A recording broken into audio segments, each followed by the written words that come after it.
చాలామంది సార్ చూసుకుంటే 2024 ఎలక్షన్‌లో జగన్మోహన్ రెడ్డి అంత ఘోరంగా ఓడిపోవటానికి కారణం ఎందుకంటే సంక్షేమం చేశారని చెప్తున్నారు. ఘోరంగా ఓడిపోయిన పరిస్థితి. దీనికి కారణాలేంటి? దాంతో పాటు ఒక్కొక్కళ్ళు కూడా బయటకొస్తుంది. ఎవరైతే విజయసాయి రెడ్డి ఆయనకి చాలా క్లోజ్. అలాగే అందరూ బయటకొస్తున్న పరిస్థితి. నిజంగా అంటే జగన్మోహన్ రెడ్డి మనస్తత్వం మీద రకరకాల ఉన్నాయి. అంటే నిజంగా సీనియర్స్‌కి రెస్పెక్ట్ ఇవ్వడనో లేకపోతే ఇంకొకరు చాలా రకాలు చెప్తున్నారు. ఓటమికి కారణాలేంటి? అక్కడ నాయకులు ఇమడలేకపోవడానికి కారణాలు ఒక సీనియర్ పొలిటీషియన్‌గా ఏం చెప్తారు? అంటే అతని వయసులో చిన్న, మిగతా వాళ్ళంతా సీనియర్స్ చాలామంది అవును. మిగతా పార్టీలు పనిచేసి ఆయన ఏమిట్రా అంటే అంత ఘోరంగా ఓడిపోయేదానికి కారణం అధికారంలో ఉన్నప్పుడు నేను సంక్షేమ కార్యక్రమాలు అమలు చేస్తాను కదా, వీళ్ళందరూ ఓట్లేస్తే నేను గెలుస్తాను కదా అని ఆయన ఎంతసేపు ఉన్నా కొంచెం ఐసోలేషన్ లేకపోయినాడు. ప్రజలను కలుసుకోవాలని కానీ ప్రజలతో అప్పుడు పాదయాత్ర ఓదార్పాయి పాదయాత్రలు చేసినప్పుడు ప్రజలను కలిసినారు. మళ్ళీ ఇక్కడ అధికారం అయితేనే ముఖ్యమంత్రి అయితేనే కొంచెం ఐసోలేషన్ లేకపోయినాడు. ఓ మాట ఏదో వచ్చినప్పుడు కొందరు అడ్వైజర్స్ 11 మంది ఎంతమంది పోతున్నారు కదా, సలహాదారులు 11 మంది ఉదయం సమావేశం కావడము, రాత్రి ఈవినింగ్ సమావేశం కావడము జరుగుతున్నది. వాళ్ళు చెప్పడము ఎవరో పోయి అడుగుతుంటారు కదా, ఈయన ఇన్నాడు లేనట్టు ఆయనకేమో దృఢమైన అభిప్రాయం పడిందంటే నేను ఇన్ని సంక్షేమ కార్యక్రమాలు చేసినాను కదా, నాకు ఓట్లేస్తారులే అని అనుకున్నాను. ప్రజల్లో సంక్షేమం చెప్తుంది కదా, ఎందువల్ల ఒక వ్యక్తి గురించి 4 స్కీములు వస్తున్నాయి ఆయన, అవును 40,000 వస్తాయి 40,000 వస్తాయి కదా అంటే ఏమవుతుంది సార్ అన్నట్టు ఈ స్కీములు ఇంప్లిమెంటేషన్లో కొంచెం వాళ్ళకు ఫలితాలు కూడా అందకపోయినాయి. ఈ ధరల పెరుగుదల అయితేనేమి, లిక్కర్ అయితేనేమి, ఇటు రకరకాల కారణాలతో. ఈయన ఏమంటే నేను సంక్షేమాలు ఇచ్చినానని కొంచెం ఏముందిలే నాకు సలహాలు చెప్పేది అని చెప్పి ఈయన ఏదో వాళ్ళు కొన్ని చెప్పినట్టు చెవులు వేసుకొని ఈ చెవులు వదిలిపెట్టడం ప్రజలకు దూరమైన కనెక్షన్ కట్ అయిపోయినాయి. దాంతో ఆ తీర్పు రావడం జరిగింది. అంటే మిగతా నాయకులు కూడా ఒక్కొక్కరు బయటకు ఇస్తున్న పరిస్థితి కనిపిస్తుంది. అంటే అదే ఆయన దగ్గర నువ్వు ఐసోలేషన్ అయిపోయినాక సీనియర్లతో కూడా సరిగా మాట్లాడారు, దానివల్ల అది వచ్చింది. సార్ ఫ్యూచర్లో ఏంటంటే వైఎస్ఆర్ కాంగ్రెస్ పార్టీగా లీడర్సే చెప్తున్నారు జగన్మోహన్ రెడ్డికి సంబంధించి డిస్క్వాలిఫై చేయాలని తెలుగుదేశం పార్టీ కానీ వీళ్ళు చూస్తున్నారు. ఎందుకంటే మిగతా కేసులు ఇప్పుడు బెయిల్ మీద ఆయన దగ్గర 11 సంవత్సరాల పైనుంచి ఆయన బెయిల్ మీదే ఉన్న పరిస్థితి కనపడుతుంది. అంటే ఆయనకి ఏదన్నా 1 సంవత్సరం 2 సంవత్సరాలు జైలుకి పంపించేస్తే డిస్క్వాలిఫై చేస్తారు, రాజకీయాల నుంచి దూరంగా అయ్యి కాదండి, అవకాశం ఉందంటారు అసలు కాదు. ఇప్పుడు ఎందుకంటే సిబిఐ వచ్చినారు,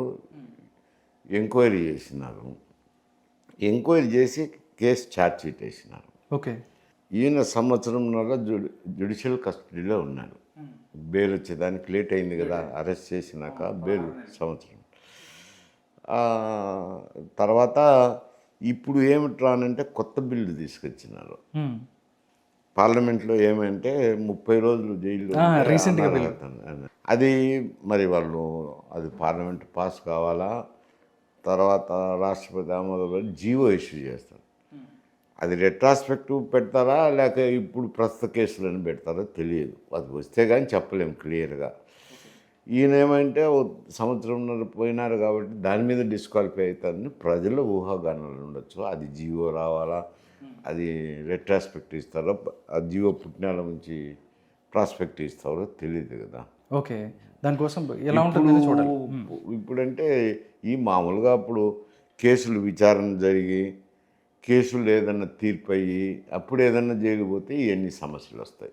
ఓకే సార్, 2029 ఎలక్షన్స్ మళ్ళీ అంటే చాలా టైం ఉంది మేబీ, ఎందుకంటే గవర్నమెంట్ ఇప్పుడు దాకా మేము డెవలప్ చేస్తాము అని చెప్తున్నారు. 28 కల్లా మేమైతే సూపర్ 6 సంబంధించో మిగతా అన్ని కూడా డెవలప్ చేస్తానంటారు. అంటే వైఎస్ఆర్ కాంగ్రెస్ పార్టీకి సంబంధించింది అయితే ఇంకా మేము రాబోతున్నాము రప్ప అంటున్నారు. అంటే ఈ రప్ప ఏంటి సార్, మొన్నటిదాకా రప్పాలు అవన్నీ కాదులండి. ఇప్పుడు ఏమిటానంటే ఈ సూపర్ 6 హామీలు ఇచ్చినారు కదా, నెరవేర్చాలంటే ఫైనాన్షియల్ రెస్ట్రిక్షన్ ఉన్నాయని చెప్తే కదా. ఇప్పుడే 40,000 1,50,000 కోట్ల రెవెన్యూ వస్తుంది. దాంట్లో జగన్మోహన్ రెడ్డి చేసిన అప్పులకే అంటే పాత ఏదో 1,00,000-2,00,000 కోట్లు అవి ఇవి కలిపితే 55,000 కోట్లు కంతులు వడ్డీలకు పోతున్నాయి. ఓకే. పోతే జీతభత్యాలు పోతే రెవెన్యూ 5,000 10,000 ఉంది. మళ్ళీ కొత్త స్కీములు అనేసరికి అదనం భారం అవుతుంది. ఓకే. అవి అమలు చేయాలంటే కష్టం అవుతుంది. ఏదో ఇబ్బంది పడతా ఇప్పుడు 3 స్కీములు అయితే అమలు చేసినారు 6లో. Okay.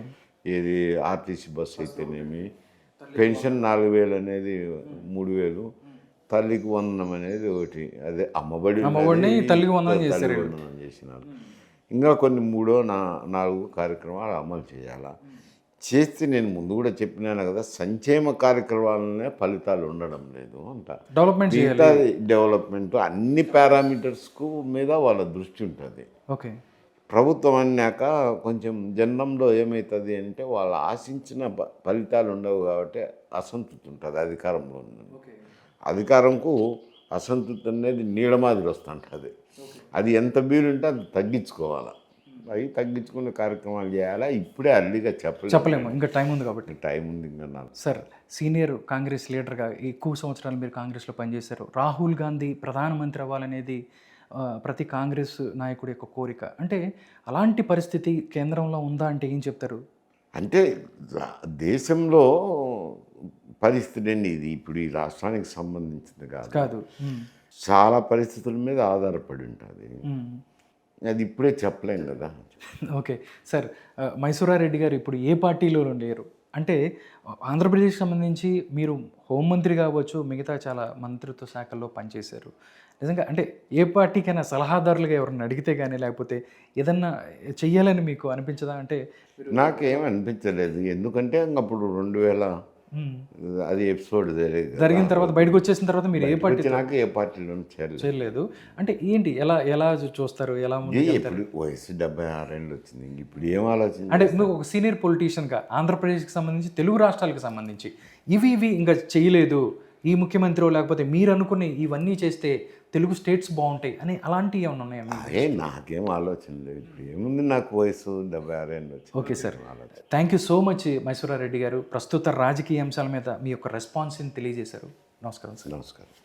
Okay sir, thank you so much Mysura Reddy గారు. ప్రస్తుత రాజకీయ అంశాల మీద మీ యొక్క రెస్పాన్స్ని తెలియజేశారు. నమస్కారం సార్. నమస్కారం.